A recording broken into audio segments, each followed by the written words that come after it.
And moving on to the power sector in Nigeria, before we go into the markets, of course, the Nigerian Electricity Regulatory Commission said the government has kicked off a test run with the private sector pending full deregulation, which was shared.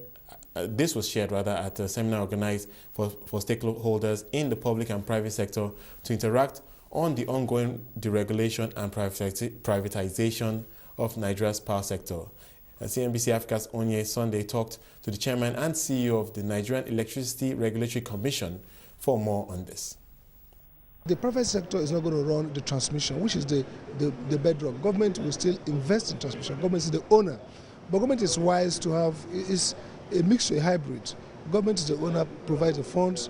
The private sector comes with the technology and the managerial expertise to incentivize efficiency.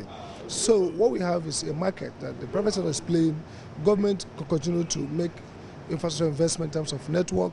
And of course, you see, the private sector can actually do a lot more if the political environment is stable. And that's what we have today. If the regulator is there, and I want to have states that also participate. And I think the key issue here is that government is prepared to allow this private sector play as much role as they can. And what they cannot do, government can take on, like transmission network, building infrastructure for evacuation of power, ensuring that there's a domestic gas obligation allows gas to be available for IPPs that want to invest in gas-powered plants. Now, many keep comparing this reform in the power sector to that of the telecommunications sector, which also was greeted with high telephone bills. You mentioned that the private sector is going to be coming in to handle infrastructure. Should Nigerians expect high electricity bills? Well, you see, the difference that we've learned from what happened in telecom, and these are different industry. I'm not sure that the telecom regulator regulated investment and the cost of investment. Telecom, we use light-handed regulation. We just auction broad spectrum, and then you have infrastructure, you charge your tariff. That's not the way it's going to happen in this market. Already everything is regulated. The cost will be prudent and efficient to be recovered. So the underwriter here is the regulator.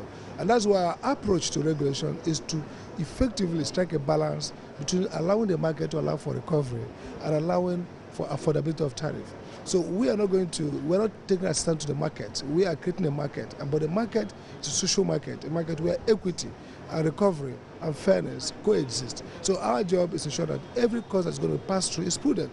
We're going to help the private sector to also produce at least cost.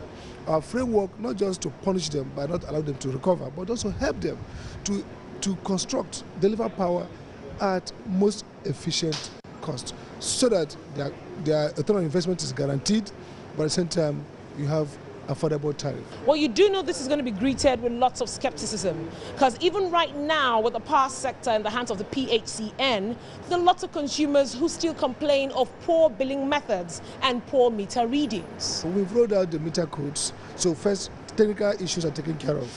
These meters will be meters that are strong, that are accurate, and are reliably meter consumer. Second, we have already in the multi-year tariff order, it's a framework for meeting the industry. But because of revenue shortfall, we are coming with a pre-financing plan. And that plan allows for immediate rollout.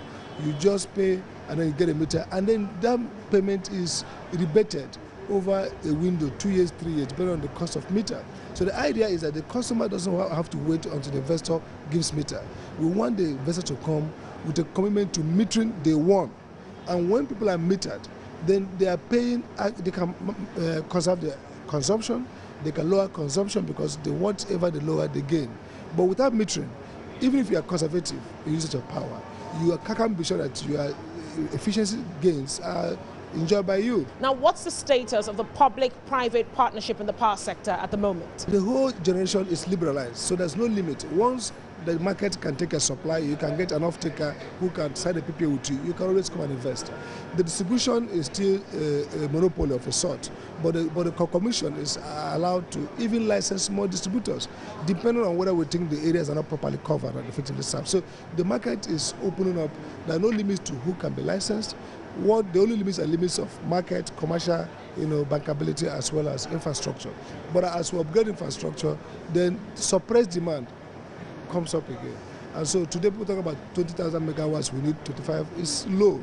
Because people who are already consuming, we discover that when there's power, they bring in sophisticated equipment. They need more power.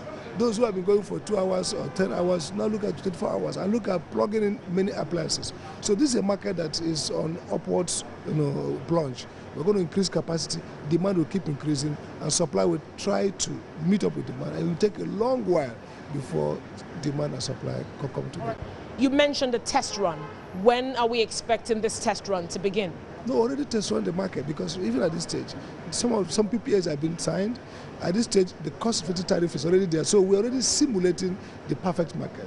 But what happens is with more entry of private sector in the disco side of it, and the IPPs on the generation side being able to sign their PPAs, then the market is much more like a market, because you have more suppliers, more distributors who are also private sector and not government. So but the market is already, but it's going to expand more and take more shape with the closure of the process of sale of public companies that's going on now.